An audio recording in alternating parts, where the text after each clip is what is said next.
Donc c'est une série dont l'acteur principal est assez connu, on va dire.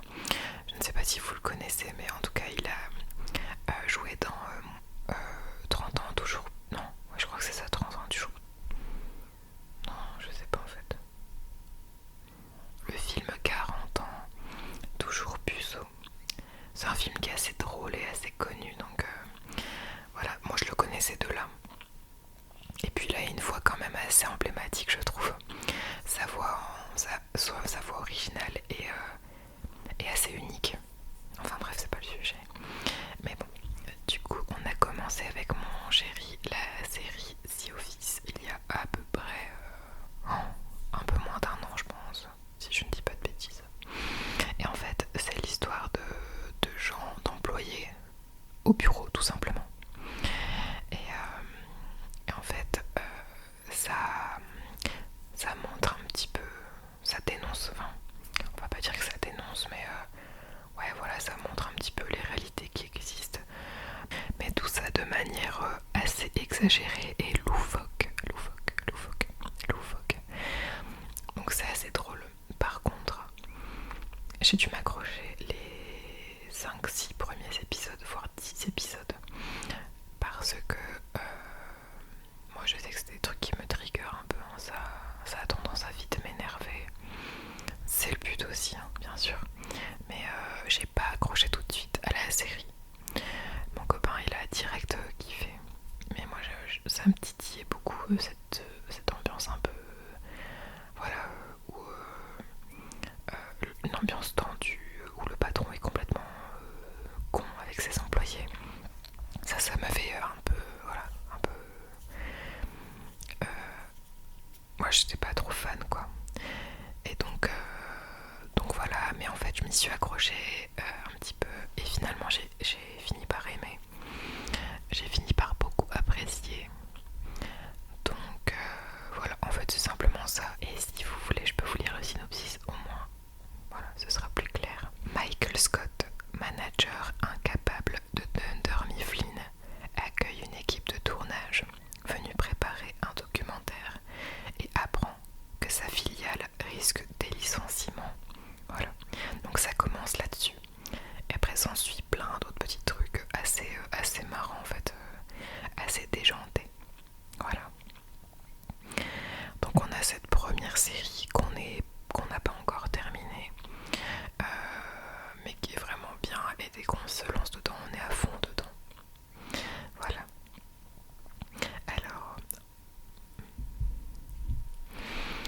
Alors ensuite on a un animé qui s'appelle Coma héroïque dans un autre monde. Alors en fait, je vais vous lire aussi le synopsis. Lorsqu'il se réveille d'un long coma de 17 ans, l'oncle de Takafumi raconte avoir été dans une autre dimension. Et pour le prouver, il montre ses pouvoirs magiques. Alors, pour être tout à fait franche, j'ai pas accroché du tout. Je trouve que ça c'est long à la détente et en fait, ouais, je sais pas, c'est un peu long. Donc c'est bien imaginé, bien pensé, mais je sais pas, j'ai pas trop accroché à ça. Donc si jamais vous aimez les animés et vous aimez un petit peu tout ce qui se rapporte, alors je sais pas si c'est un isekai, mais tout ce qui se rapporte à des gens coincés dans un univers comme Sword Art Online par exemple, je sais pas si ça peut s'en rapprocher, si vous pourriez apprécier, mais en tout cas c'était pas trop mon cas. Alors ensuite nous avons dans la même lignée My Happy Marriage. My Happy Marriage. En fait c'est un animé également. Et alors c'est encore une fois assez cucu. Moi j'adore, moi je suis trop fan. J'adore quand c'est à l'eau de rose. En fait ça raconte tout simplement l'histoire d'une jeune fille qui a perdu sa maman. Son père s'est remarié et ça part un petit peu comme l'histoire de Cendrillon en fait. Sa mère elle s'appelle Merla Dédé test et donc elle finit un petit peu, elle finit bonne en fait dans la maison. Donc c'est elle qui s'occupe de tout, des tâches ménagères, etc. Jusqu'au jour où il faut la marier et elle apprécie beaucoup quelqu'un, mais elle est obligée de se rendre chez l'homme qui lui est destiné. Sur le coup, on s'attend à ce qu'elle continue à en pâtir en fait avec tout ça, qu'elle continue à souffrir, mais bon, je vous en dis pas plus. Mais en tout cas, j'adore la série, elle est trop mignonne. Donc j'ai trop hâte de voir la suite. Voilà, c'est pas terminé, mais j'adore.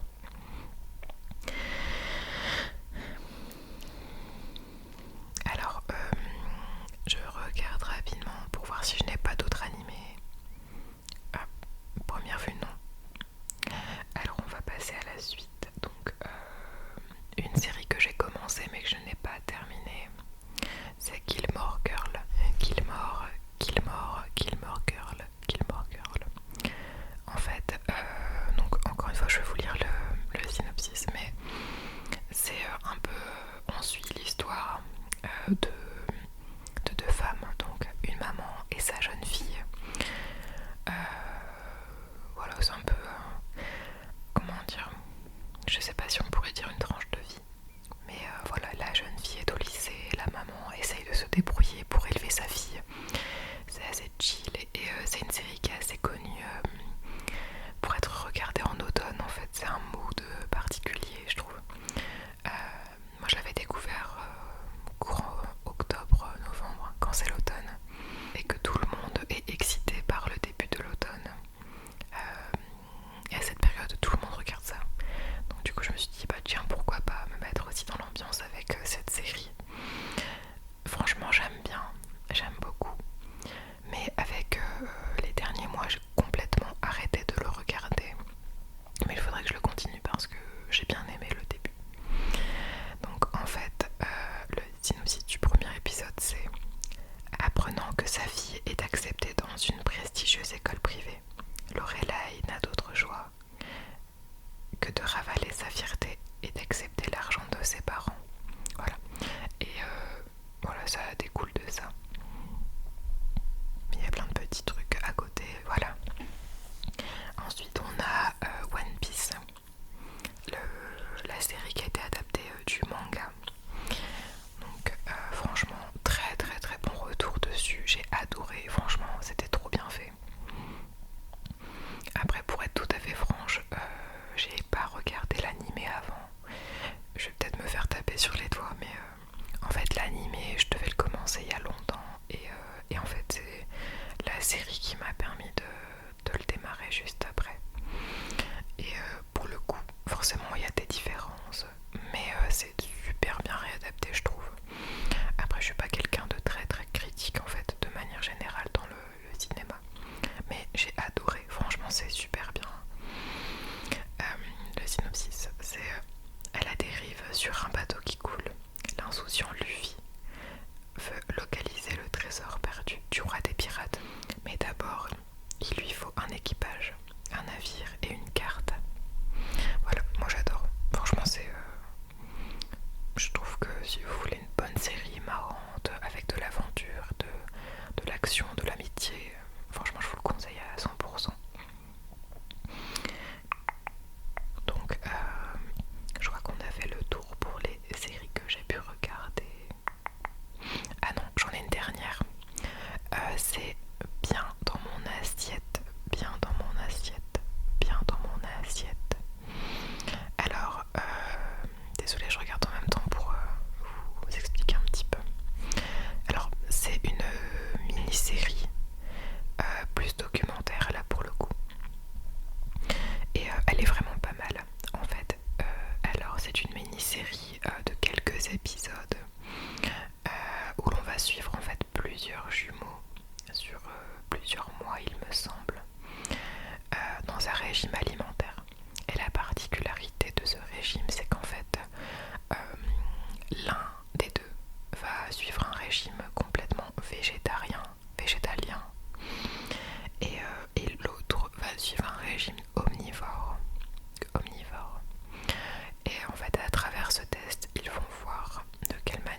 turbulent. Et pour ce faire, une nourrice va apparaître de nulle part pour réussir à les éduquer. Et cette nounou, elle a des particularités aussi physiques assez marrantes et des pouvoirs magiques.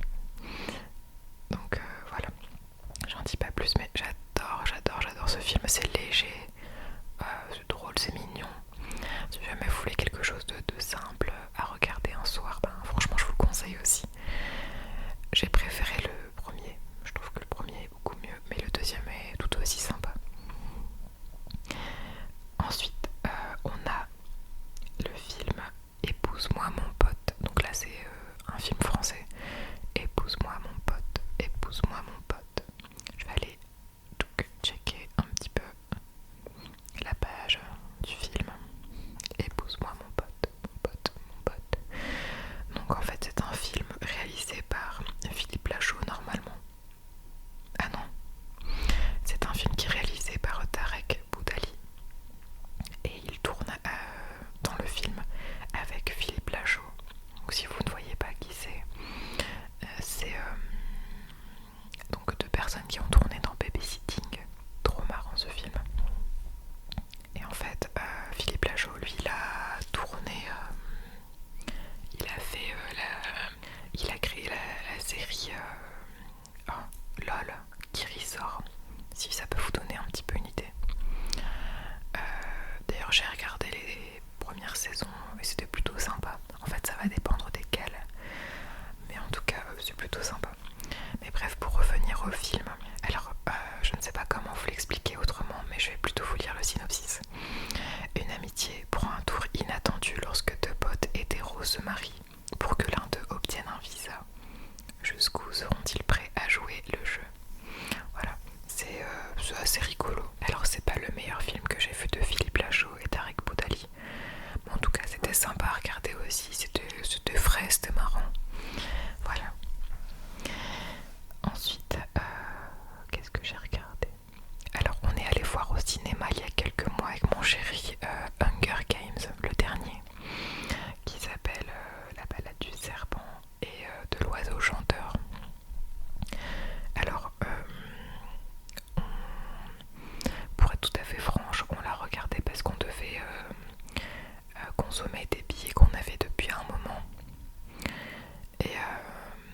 Et en fait, comment dire, moi je m'attendais pas à grand chose parce que je m'attendais pas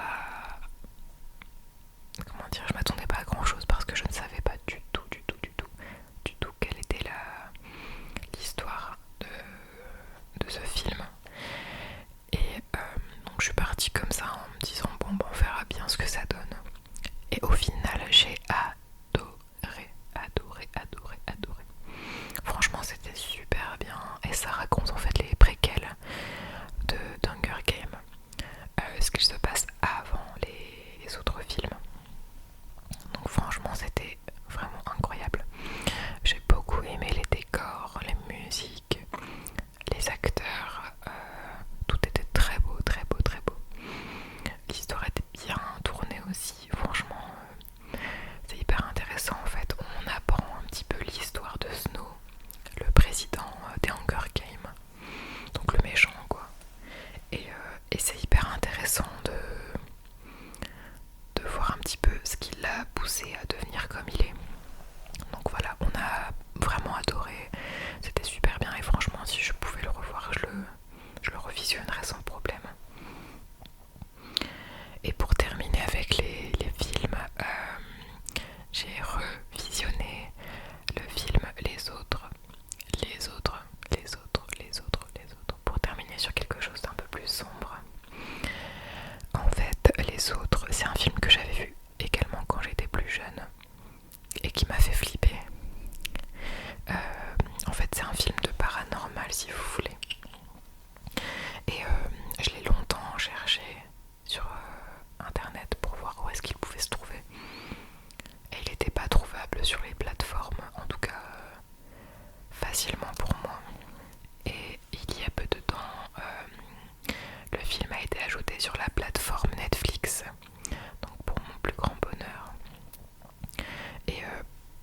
c'est l'occasion à mon copain de découvrir et je l'ai regardé avec lui.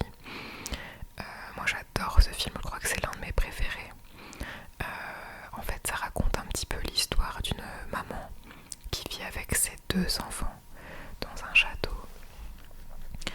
Elle attend désespérément le retour de son mari qui n'est jamais revenu de la guerre. Et en fait on voit qu'elle commence à devenir un petit peu hystérique. Donc voilà, on voit un petit peu comment elle vit avec ses enfants. Et en fait elle se rend compte que quelque chose ne tourne pas rond dans la maison, dans la demeure. Donc voilà, j'en dis vraiment pas plus. C'est juste incroyable comme film. Moi j'adore.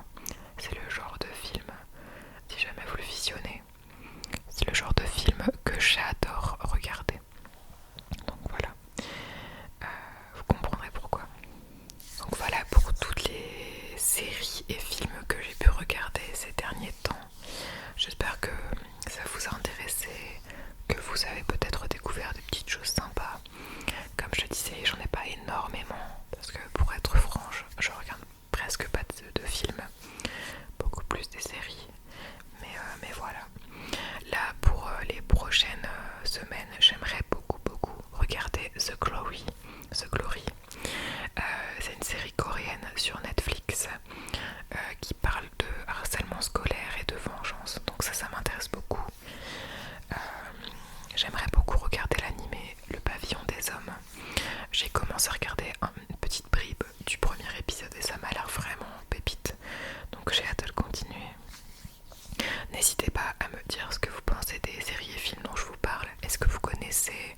Est-ce que vous me les recommandez aussi? Ensuite j'aimerais beaucoup regarder Violet Evergarden. Ça aussi ça m'intéresse parce qu'apparemment c'est pas plutôt beau.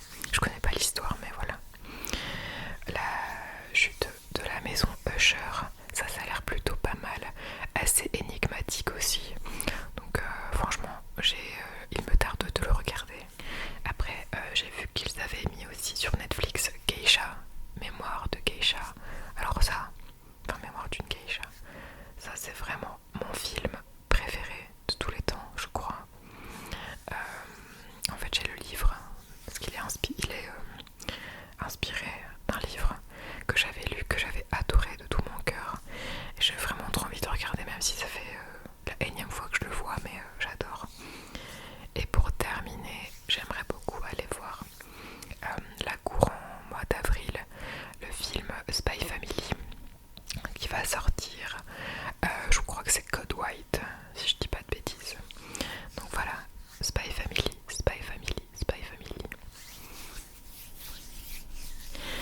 Voilà, c'est tout pour mes films et séries du moment. J'espère que la vidéo vous aura plu.